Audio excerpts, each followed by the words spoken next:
No confíen en Orchila, advirtió el pueblo. Pero ella lo salvó a todos de la peste de todos modos. La peste llegó como la mayoría de los desastres en Cenville, silenciosamente al principio y luego de golpe. Comenzó con la familia Miller. El viejo Jens Miller se acostó un martes con un dolor de cabeza que atribuyó al calor del verano y se despertó el miércoles temblando tan fuerte que su esposa podía oír sus dientes desde la habitación de al lado. Para el jueves, 2 de sus peones tenían la misma fiebre. Para el lunes siguiente, 17 personas en Cenville estaban enfermas, y Corbin, el boticario del pueblo, había dejado de dormir. Corbin había sido el curandero del pueblo durante 21 años. Era el tipo de hombre que mantenía sus estantes de boticario organizados por nombre en latín, que tenía opiniones firmes sobre la temperatura correcta para la preparación de tinturas, que había asistido en el parto de 314 bebés, y que había acompañado a cada moribundo en Cenville durante 2 décadas, sin perder jamás a ninguno por algo evitable. Eso último era lo que se decía a sí mismo. Lo que hacía que el trabajo se sintiera como algo más que un simple trabajo. Lo que hacía que el trabajo se sintiera suficiente en los días en que lo necesitaba. 17 enfermos, 3 muertos en la primera semana. Revisó sus libros, todos ellos. El grueso libro encuadernado en cuero de la Facultad de Medicina de la capital que había comprado con el ahorro de 4 meses. La guía de hierbas copiada a mano que había heredado de su maestro.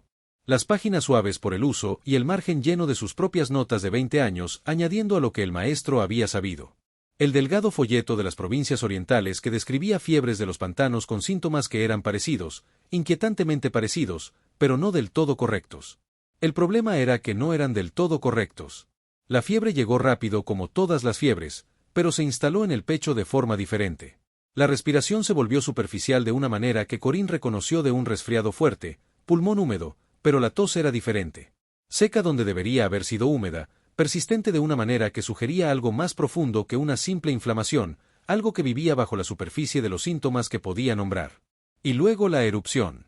Al tercer día de fiebre, aparecieron pequeñas manchas oscuras en las muñecas y el cuello, no las manchas de la peste de las que había leído en los textos médicos de la capital. No eran pústulas ni ampollas, solo manchas oscuras planas como moretones que aparecían de la nada, desvaneciéndose y reapareciendo en los mismos lugares, como si algo en el cuerpo intentara comunicar algo y no encontrara un lenguaje que el curandero entendiera. Nunca lo había visto antes. 21 años de práctica en este pueblo y en los caminos de los alrededores y nunca lo había visto antes. Trató los síntomas porque no tenía nada más que tratar. Corteza de sauce para la fiebre, miel y tomillo para la tos, agua limpia, descanso, caldo hecho con lo que la familia tuviera a mano que fuera de buena calidad. Algunos mejoraron. Así, el hijo menor de Miller se recuperó al 6º día, débil como un deshielo, pero respirando bien y pidiendo comida de verdad. Y Corbin sintió que algo se aflojaba en su pecho, algo que solo comprendió después como el alivio específico de un hombre que había estado silenciosamente aterrorizado durante una semana. El alivio se sintió como un rescate. Se decía a sí mismo que era una señal de que sus métodos funcionaban, pero murieron 3 personas, luego 4 más enfermaron y después 6. Al final de la tercera semana, Corbin dormía 2 horas por noche en el banco de su botica. Sus libros se abrían a su alrededor como una fortaleza que construía contra algo que seguía encontrando huecos en sus muros. Había empezado a sentir la desesperación particular de un sanador que se queda sin opciones. La forma en que le oprimía el pecho, la forma en que hacía que sus manos se sintieran inseguras en su trabajo, la forma en que un hombre que se había definido por su competencia empezaba a desmoronarse cuando la competencia no era suficiente. Estaba de pie junto a su ventana en una mañana gris, con la plaza del pueblo abajo, silenciosa bajo el calor matutino, cuando vio a la mujer orca en la puerta. Era alta, no de la altura imposible de los orcos guerreros que había visto años atrás, pasando por el pueblo con una caravana de mercaderes que había sido algo que desafiaba las proporciones normales. Hombres corpulentos y enormes, construidos para una especie de violencia que se sentía como el clima. Era una altura imponente, de esas que vienen de la estatura, combinada con su porte erguido y decidido, como alguien que hacía tiempo que había decidido que disculparse por su presencia era un desperdicio de energía que necesitaba para otras cosas. Llevaba un gran maletín de madera colgado a la espalda.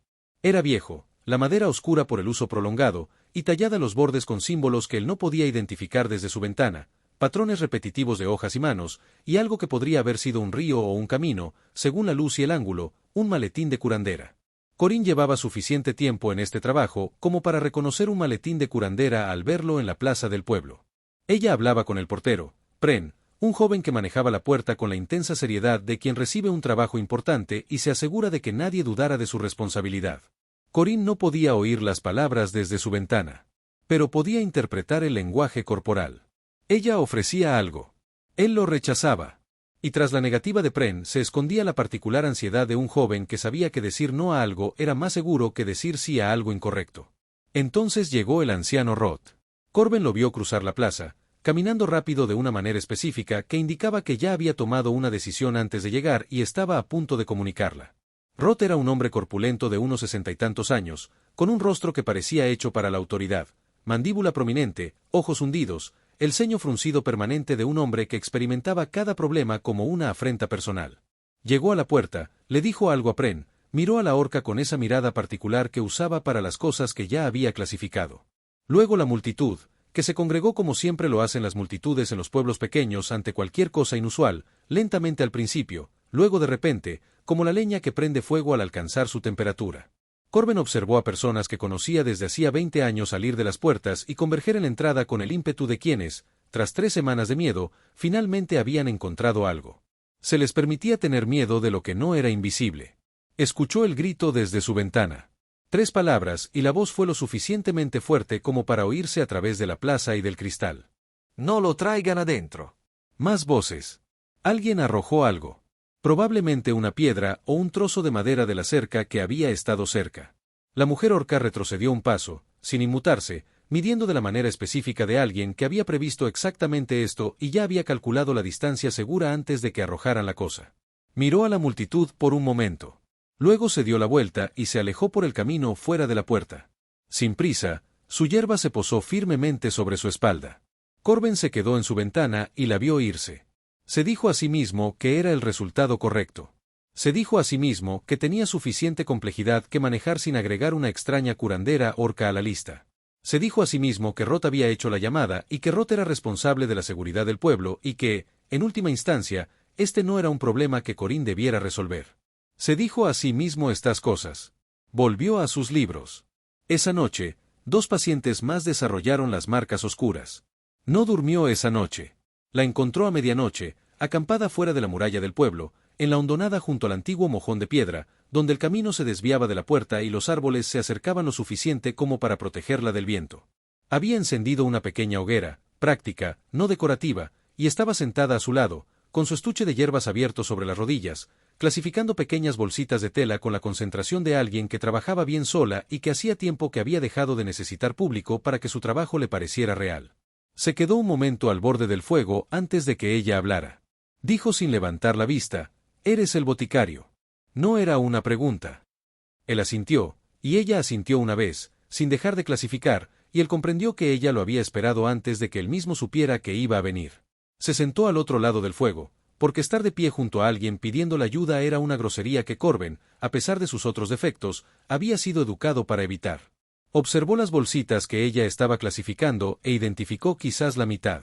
Flor de saúco seca, menta de pantano, algo oscuro y febril que podría ser un hongo carbonizado. La otra mitad no la reconoció, y ese hecho produjo en él una presión incómoda que optó por no examinar directamente. Dijo, «Me llamo Corbin». Ella dijo, «Lo sé. El hijo del molinero se recuperó hace 6 días de tu trabajo, y otros 3 murieron. También, tu trabajo en el sentido de que lo intentaste y no fue suficiente». Fue algo tan directo que necesitó un momento para procesarlo. La mayoría de la gente entendía que los sanadores necesitaban cierta distancia diplomática de sus pérdidas para seguir funcionando. La mayoría de la gente suavizaba la verdad del fracaso médico como suavizaba otras verdades difíciles con un marco, con el reconocimiento del esfuerzo, con el apoyo que permitía levantarse a la mañana siguiente e intentarlo de nuevo. Esta mujer, al parecer, no compartía ese enfoque. Dijo, «He revisado todos los libros que tengo. He visto fiebre de los pantanos, fiebre de los ríos, la enfermedad de las manchas de las provincias orientales. Esto no es ninguna de ellas». Ella lo miró entonces por primera vez. Sus ojos eran ámbar, el ámbar profundo y cálido de la resina vieja, claro a la luz del fuego, y tenían la cualidad de una persona que escuchaba con toda su atención, que recogía todo lo que un rostro, una voz y una postura ofrecían y lo procesaba antes de hablar. Dijo, «No está en tus libros porque tus libros fueron escritos por personas que no viajaron lo suficientemente lejos». Dejó una bolsa, tomó otra, la giró lentamente. «He visto esta enfermedad 2 veces. Una vez en los pantanos de Greywood hace 12 años, otra vez en el camino del este cerca de las tierras bajas de Thornfield 6 años después. La gente del pantano la llama fiebre del pulmón gris. Se propaga en el agua estancada de finales del verano. Las marcas oscuras en las muñecas son la forma de saberlo con certeza. Sintió que algo se movía en su pecho. Las marcas oscuras. Las había estado tratando como síntomas secundarios, cosas para vigilar mientras se concentraba en la fiebre y la tos. No como diagnóstico, dijo. ¿Cómo se trata? Ella lo miró fijamente por un momento con la expresión de alguien que toma una decisión que iba más allá de la pregunta inmediata. Dijo, te lo diré, pero tengo una condición. Él esperó. Ella dijo, yo misma trato a los pacientes. Ella continuó, sin discutir con la objeción que ya veía formarse en su rostro, simplemente dejando clara su posición. Sé que dirás que no de inmediato. Sé lo que pasó hoy en la puerta. Sé lo que este pueblo piensa de mi presencia. Pero el pulmón gris es particular y el tratamiento requiere una preparación y administración específicas. Y alguien que no conoce la preparación cometerá errores que le costarán caro al paciente. Hizo una pausa. Puedes observar todo lo que hago. Puedes verificar cada paso antes de que lo dé. Pero necesito poner mis manos sobre ellos. Él dijo que no. Había sabido antes de que ella terminara de hablar que iba a decir que no. El anciano Roth había sido claro. El pueblo ya estaba asustado. Agregar un sanador orco a las operaciones visibles del boticario era una complejidad que no tenía los recursos para manejar. Ella aceptó esto sin actuar como si hubiera sabido su respuesta y ya hubiera ajustado su posición en consecuencia. Dijo, entonces te diré el tratamiento y lo aplicarás y veremos cómo va. Él dijo, ¿por qué nos ayudarías después de lo de hoy en la puerta? Ella volvió a tomar la bolsa oscura y la giró entre sus grandes manos. Dijo, porque 17 personas están enfermas y más lo estarán antes de que termine la semana, y mis manos saben cómo ayudarlas. Esa es la razón. No hay otra razón lo suficientemente compleja como para importar más que esa. No supo qué responder. Así que no dijo nada que pareciera convenirle. Ella habló durante 2 horas. Él lo anotó todo. Ella no se quedó en el pueblo. Esa era una batalla que ninguno de los dos estaba preparado para librar a medianoche, sino la trastienda de la botica, que tenía una camilla que Corben usaba durante los casos que duraban toda la noche, y una entrada independiente desde el callejón detrás del edificio. Podía moverse sin pasar por la plaza. Se dijo a sí mismo que era temporal, una semana, mientras asimilaba lo suficiente de sus métodos para trabajar solo. La primera mañana bajó antes del amanecer y la encontró ya en su método. Cada hierba de su colección estaba reorganizada en una disposición completamente diferente a su sistema e inmediatamente mejor. Las había agrupado no por nombre latino ni por orden alfabético, sino por el mecanismo de su funcionamiento. Cosas que abrían las vías respiratorias juntas, cosas que reducían la fiebre juntas, cosas que combatían la infección juntas, un sistema funcional construido para manos que necesitaban encontrar la herramienta adecuada rápidamente cuando tenían un paciente delante. Se quedó en el umbral mirándola un momento y sintió la irritación específica de un hombre, quien acaba de mejorar sin ser consultado. Él dijo, lo moviste todo. Ella dijo, sí, tu arreglo anterior era bueno para un estudio académico. Este es mejor para el trabajo de un sanador. Se sentó frente a ella y la observó comenzar la primera ronda de preparación para el pulmón gris. Trabajaba con la economía de movimientos que provenía de una larga práctica. Sin movimientos. Que provenía de una larga práctica. Sin movimientos desperdiciados, sin vacilación. Las manos conocían la ubicación de todo ante sus ojos, lo que lo confirmaba. Comenzó quemando el hongo oscuro en un pequeño recipiente de arcilla a fuego lento. Hongo fantasma, le dijo mientras trabajaba. Raro en esta región, pero se puede encontrar si se sabe que arroyos atraviesan el lecho de roca caliza. El proceso de combustión activaba compuestos que el cuerpo podía absorber a través del vapor. Explicó el mecanismo a medida que avanzaba, explicándolo todo. Enseñaba sin anunciar que estaba enseñando la forma en que el conocimiento se transmitía de las manos en lugar de mediante conferencias. Tomó notas. Odiaba tomar notas. Odiaba aún más que las notas se llenaran más rápido que cualquier observación médica que hubiera registrado en 20 años de práctica. Le preguntó sobre el pus que estaba preparando. Denso, de color verde oscuro, hecho de menta de pantano y algo más que no pudo identificar. Ella dijo raíz profunda. Crece en suelo húmedo cerca de agua estancada, que es también donde se origina el pulmón gris. La mayoría de las enfermedades dejar que su medicina crezca en el mismo territorio que habitan. Solo tienes que saber dónde mirar, dijo. Eso suena a folclore, dijo ella. Suena a observación acumulada durante el tiempo suficiente como para que empiece a aparecer un patrón. Folclore es como la gente llama a los patrones que aún no han comprendido. He estado observando el tiempo suficiente para comprender este. Él no respondió directamente. En cambio, lo anotó. Las hierbas que ella necesitaba para esa tarde requerían que 2 de ellos fueran al borde del pantano al sur del pueblo. Él fue solo con su lista, y la caminata tuvo la calidad de una tarea de un profesor con el que no había aceptado estudiar. Encontró todo en la lista. Cuando regresó y la extendió, ella revisó cada elemento con la concentración de alguien que revisa un trabajo en el que espera encontrar errores. No encontró ninguno, dijo. ¿Conoces bien las plantas de tu zona? Él dijo 21 años. Ella dijo sí, tienes buenos conocimientos. Has estado trabajando con libros escritos en otro lugar por personas que olvidaron que las plantas cambian según la región. Esa es la carencia, no tu competencia. Él reflexionó sobre eso por un momento. Fue algo generoso de decir. También fue una crítica lo suficientemente precisa como para herir. La combinación de esas dos cosas le dijo más sobre quién era ella que cualquier otra cosa anterior. Esa noche, mientras preparaban las medicinas para la mañana siguiente, le preguntó su nombre. Había estado sin llamarla por su nombre durante 2 días, lo que reconoció como una pequeña fealdad. Ella dijo, Mara, lo dijo como la gente dice nombres que no se han mencionado en mucho tiempo. No con dolor exactamente, sino con una atención particular. La forma en que revisaste algo que habías dejado hace un rato y querías confirmar que seguía allí, dijo. Mara volvió a moler. Afuera, un zambil hacía lo que hacía al atardecer, el lento silencio de un pueblo que se sumergía en la noche. Había escuchado ese sonido durante 21 años. Siempre había sido el sonido de un lugar que mantenía a salvo. Ahora era el sonido de un lugar que mantenía a salvo con ayuda que escondía en su trastienda. Y la diferencia entre esas dos cosas se le clavaba en el pecho como una piedra que seguía encontrando cuando creía haberla dejado. Ella había estado en la trastienda durante 4 días cuando llegó Petra. Petra tenía 23 años, manos de granjera y el agotamiento particular de una mujer que no había dormido bien en una semana. Su hija Liz tenía 5 años. Había estado enferma durante 3 días. Tenía las marcas oscuras en ambas muñecas y la tos seca que Corinne ahora podía identificar antes de que un paciente se sentara. Llevó a Petra a la sala principal y le explicó el tratamiento y el cronograma. Petra escuchaba con los brazos cruzados y la mandíbula apretada como alguien que recibe información que necesita pero no quiere necesitar.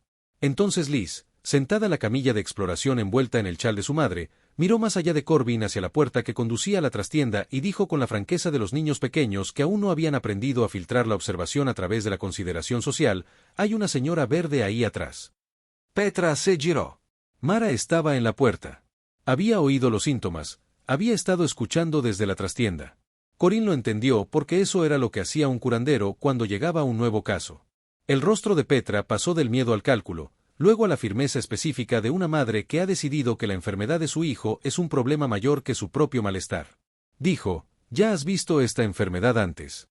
Mara dijo 2 veces, «Los niños se recuperan más rápido que los adultos. Sus pechos son más pequeños. El tratamiento de vapor funciona más rápido». Petra miró a Corbin. Él esperaba que ella le pidiera que sacara a Mara de la habitación. En cambio, ella dijo, «Tiene razón sobre el tratamiento de vapor».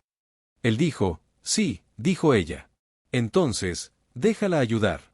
No lo había anticipado. Se quedó de pie un momento, comprendiendo que el conflicto que había estado manejando cuidadosamente acababa de disolverse por las 2 personas en el centro del mismo, sin necesidad de su intervención en absoluto. Mara cruzó la habitación y se agachó hasta la altura de los ojos de Liz, lo que requirió un ajuste significativo dada la diferencia en sus alturas, y la realidad física de esta gran mujer haciéndose lo suficientemente pequeña como para encontrarse directamente con una niña enferma fue algo que movió algo en Corinne que no había esperado encontrar allí. Le dijo a Liz, «Voy a escuchar tu pecho. Voy a poner mi mano aquí. Dime si algo te duele». Liz la observó con los ojos evaluadores de una niña enferma, comprobando si se podía confiar en la persona que tenía delante. La misma evaluación fundamental que cualquier criatura hace antes de permitir la proximidad.